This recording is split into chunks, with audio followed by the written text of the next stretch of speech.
What's up everyone, it's ENDYMION, and it looks like Sweet Baby got exposed and now we know officially everything they have worked on or will be working on in the near future. Beyond this, The Witcher and Cyberpunk are about to get modern audience into oblivion and much more. To begin, let's start with The Witcher and Cyberpunk. So in case you're unaware, CD PROJEKT RED, which made those games, has actually been bending the knee to ESG or economic, social, and governance agendas for a few years now. What does this mean, you may be asking? Well, ESG is a lot like DEI or Diversity, Equity, and Inclusion. These are acronyms designed to convey initiatives that have slowly but surely been rotting out companies from the inside out for years now. Unfortunately for CD PROJEKT RED, they are also a publicly traded company, meaning investors can sway the inner workings of the company based on how many shares they own and so on.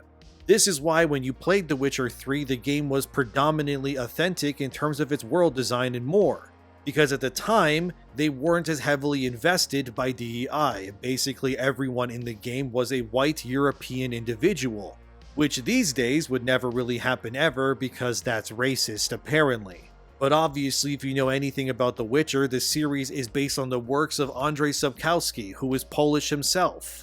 Therefore, the entirety of The Witcher through the eyes of its writer has been based on Andrzej's upbringing and surroundings, which is obviously going to be Slavic European folklore and customs. CD PROJEKT RED is also a Polish studio, and this is why The Witcher 3 is what it is. However, mark my words going forward, when the next Witcher game releases, this will no longer be the case.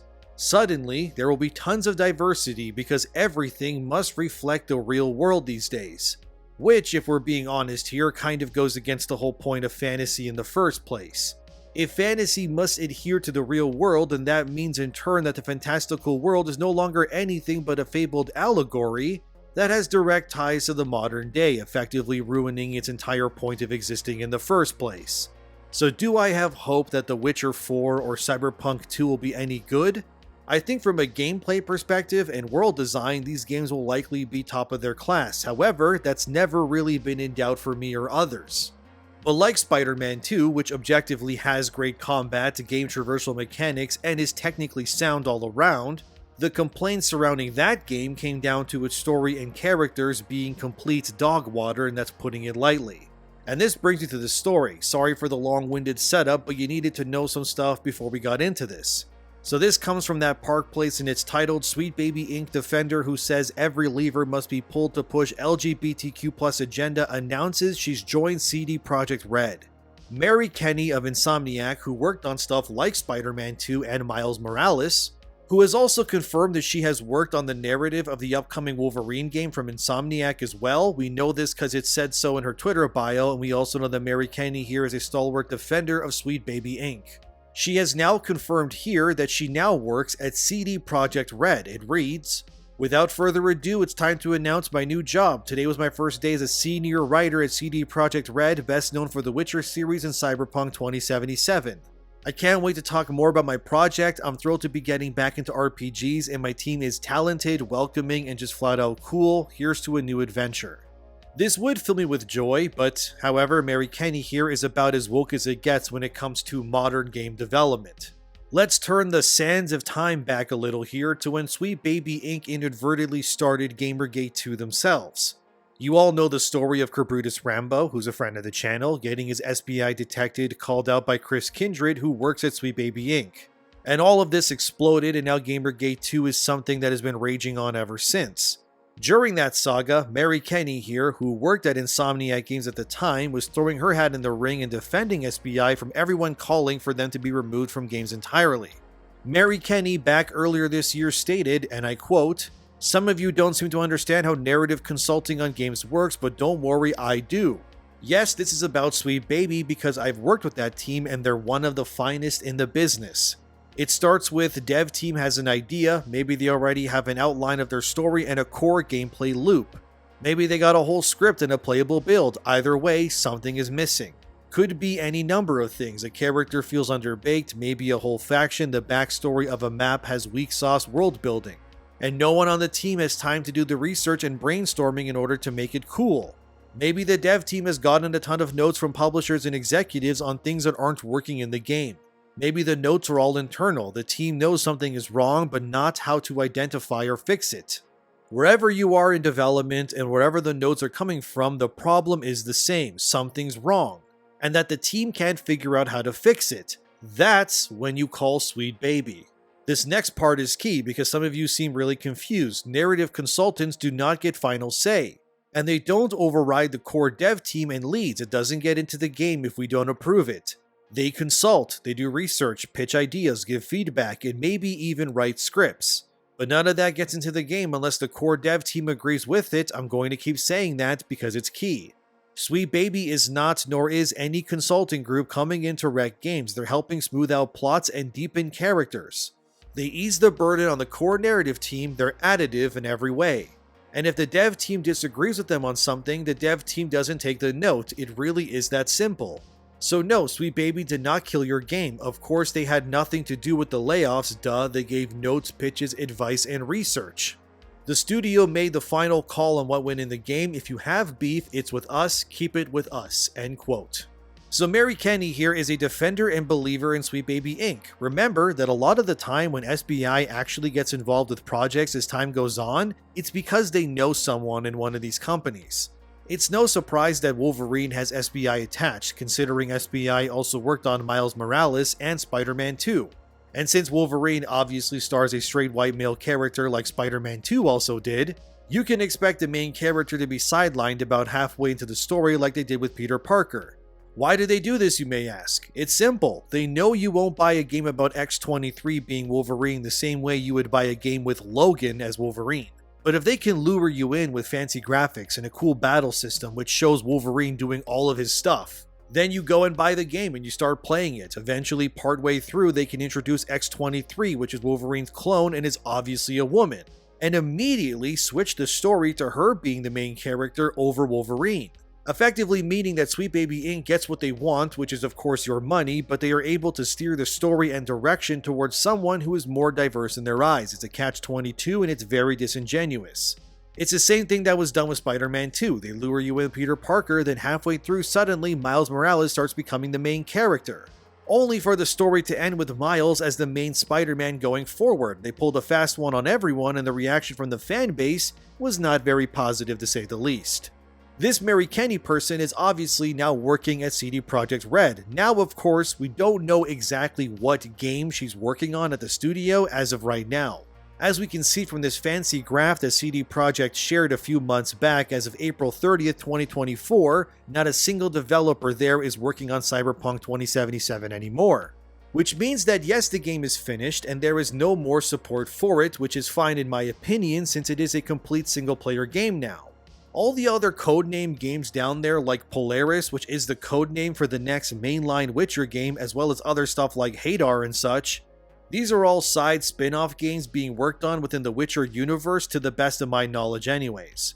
That Park Place also did an article recently on how there's a Witcher multiplayer game being made too, which isn't being made by CD in-house by the way, but by an indie studio named Molasses Flood.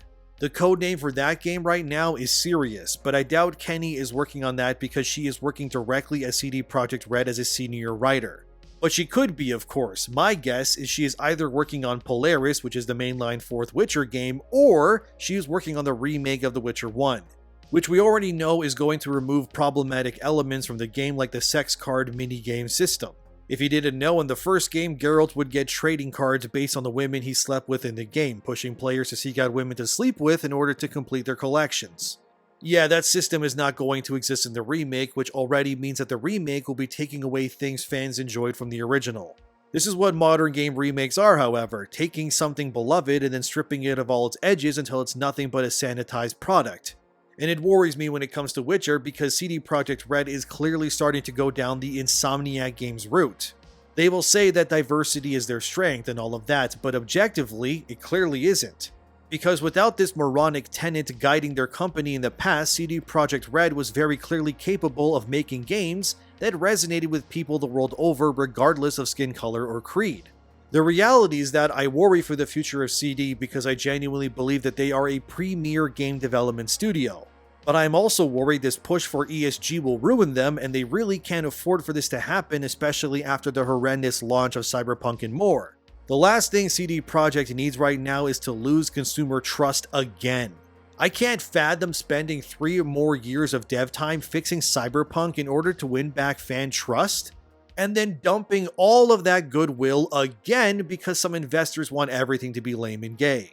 Mary Kenny being at CD worries me as well, because for someone being such a fangirl of Sweet Baby, this is how these sorts of corporate parasites weasel their way into other companies. CD is being forced to include diversity into Witcher 4, and naturally they're going to be looking at all of the different things that they're adding, and they'll probably struggle internally. I guarantee you, with a capital G, that Mary Kenny will say, well, we're struggling with how to convey these diverse characters and concepts.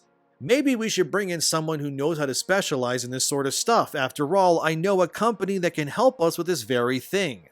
And that's when Sweet Bing Bong Baby gets the call and they rise up like the corpses they are to feed on yet another franchise like this. The stench of the stinky baby is killing games. We saw it with Tales of Kinzara Zhao laying off game developers after that game failed.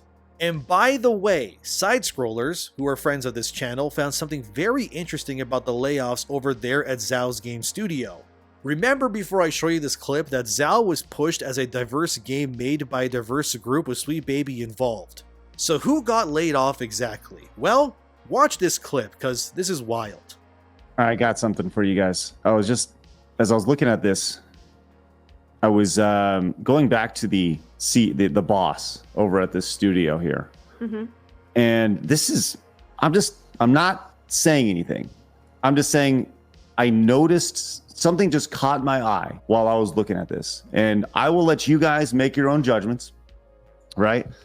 As we do this. But the guy who runs the studio, Mr. Salim, came out and had a statement. Okay, and he's thank you so much for those who checking in. It hurts deeply. This news isn't what I wanted to share today. And then after this, he says, if you have any opportunities available, please consider these incredibly talented people, right? And he includes the people that were let go: Chris Tarrant, Ty Johnson, Phil, Joe, Luke, Pete, Jordan, right? These are all the people that he has listed on his timeline. Okay, so I was like, huh. Okay, so I wanted to see who these people were. So I went down the list and I started looking, and I looked at all these people. I'm not saying anything, but just give me the theme that all these people have in common. White males. Listen, that's you saying it, not me. Okay. I'm just saying Don't be such a bigot, Lady G. What if those are women pretending to be dudes? Every single one of them.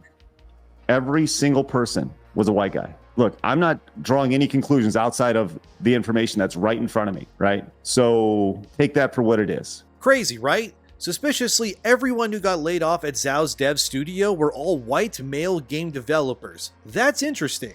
It's almost as if there is a hierarchy of who is the most expendable at these game studios or something these days. I guess if your diverse game flops, you don't fire the diverse people who actually made the decisions that led to the product getting made that very clearly didn't resonate with a paying audience. No, of course not. Instead, you throw the white male developers who had very little say in what actually got made instead. It's like a boat that's taking water, and these studios' first thought is to chop off pieces of the boat and throw food into the water so they don't drown. It's incredible, actually.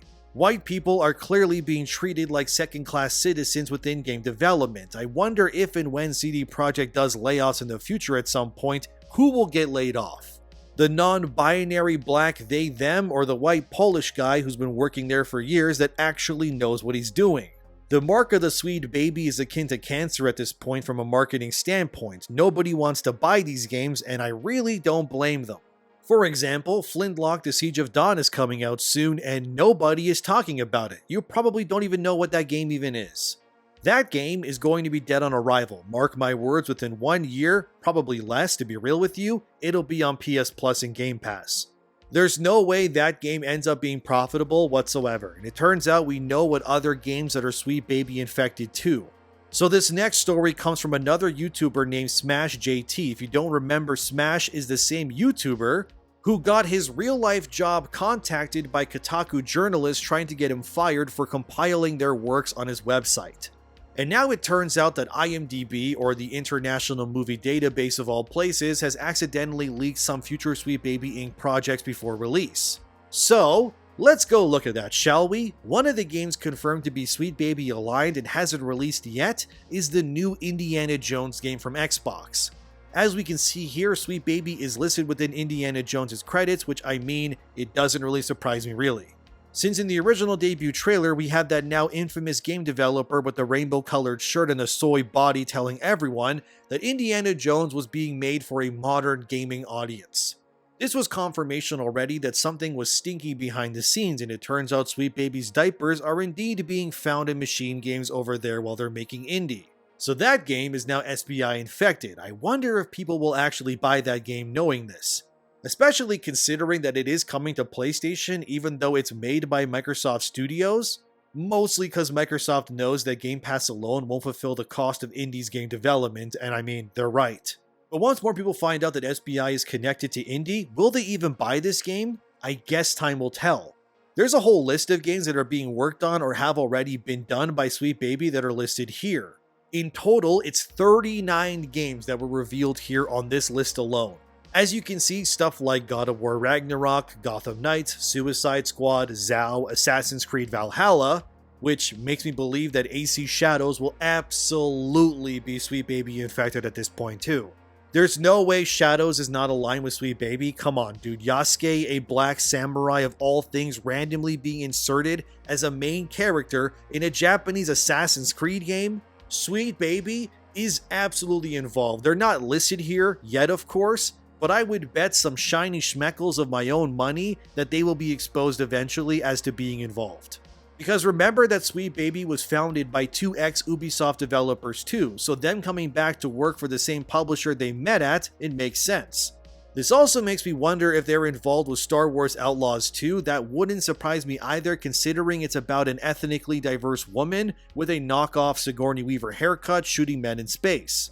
Also, the new Wonder Woman game that's being made by Monolith, the people that made the Shadow of War and Mordor games, yeah, also Sweet Baby infected. And of course, Wolverine is also listed on there as well, which comes to the surprise of absolutely nobody at all. I mean, Sweet Baby themselves even confirmed that they're working on the game in this tweet here, which you can see on screen now. And let's not forget that CD PROJEKT RED has also been heavy in this kind of stuff as well, considering they were awarded a DEI award back in October 2023. By a company called 30% Club Poland, which does initiatives in Europe and beyond. They got the award, and it reads here, menstrual leave was implemented in CD Projekt in April 2023, and allows a menstruating employee experiencing pain menstruation to take one extra day off per month. Notice how it says menstruating employee, not women. Yeah, they are all in on this, fellas. And if you think CD won't be ruined in some way by identity politics, need I remind you that this Mary Kenny of Insomniac has said in the past that every lever must be pulled in order to make gamers accept identity politics in games. This brings us to this article where Mary Kenny was interviewed by DualShockers about this very subject, where she references the GLAAD Gaming Report, which GLAAD stands for Gay and Lesbian Alliance Against Defamation. They're an organization that is a very big reason why your games have become much more woke and political over the years, by the way. They claim that only 2% of major games have queer representation, which that number, that feels grossly low by my own estimates. In the Western world anyways, every game these days seems to have that representation to some degree, so GLAAD is pulling numbers like 2% to make it seem like it's dire when it isn't. Anyway, here's what DualShockers said during their Mary Kenny interview, and I quote, Kenny, who started her career as a journalist, has written for some of the industry's most popular video games. From Marvel's Spiderman Miles Morales and Batman The Enemy Within to The Walking Dead The Final Season and the upcoming Marvel's Wolverine. Kenny has helped construct some of gaming's most diverse characters like Clementine and Violet from Telltale's The Walking Dead, but freely admits that more needs to be done in game development to make LGBTQ people feel like they are an important part of video game structure now and also its future. Delving into GLAAD's latest report, Kenny offers up two important insights. While one is a positive and welcoming outlook, as often the LGBTQ community wants to seek out safe spaces so they can feel accepted, the other is extremely worrying and disheartening. The GLAAD report tells us something key. games are a way for LGBTQ people to socialize. But it also tells us something heartbreaking, that LGBTQ gamers don't feel that developers are thinking of them when they design games. Kenny echoes his evidence by saying, "There are so many LGBTQ developers and we want what players want. To design experiences that tell the player we're here, we're important, and we belong." This could become increasingly difficult as we see more and more pitches turned down amidst one of the worst years ever for gaming. However, Kenny remains adamant that something has to give way to allow change to happen. "We need to pull every lever we have," Kenny says, "characters, community, support, mechanics to make it so." It's a subject she's clearly passionate about and her insights are thought-provoking. End quote. Well, to the surprise of absolutely no one, it turns out Mary Kenny was a game journalist before all of this. Does that surprise anyone at all? I thought not. Of course it would be a games journal that's pushing this sort of thing like this. If they want LGBT representation, they could do it authentically. Sadly, that doesn't seem like it'll be the case. Everything is checking boxes constantly, it's clearly not paying off. Remember that Insomniac had layoffs following Spider-Man 2. Which was kind of unheard of considering Insomniac has never really had layoffs pretty much ever. But isn't it interesting that those layoffs coincide with the woke SBI Spider-Man 2 being released in the first place? And now this individual, who's very clearly pro let's make everything lame and gay, is now working at CD PROJEKT RED. How long until game dev studios and publishers realize that it's just too much pandering going on everywhere? How many more people must lose their jobs, and how many more franchises must fail and die before we move on from all of this? Look, I do what I do to keep you all informed, and I hope that you learned something today, because Wolverine is likely cooked as hell. They will woo you with flashy trailers, but I guarantee you, within the actual story, they will sideline Logan with X-23 somehow. Mark my words. I am not hyped at all for Spider-Man 3 knowing how they treated Peter in 2, and I want Witcher 4 to be amazing, but at this point, I am losing more faith with each passing day. But what do you think about all of this? Can these games and franchises be saved? Or am I and many others just overreacting? What about only white game developers being laid off from Surgeon Studios when Tales of Kenzara Zao failed? Was it coincidence or by design? Let me know about all of this in the comments below.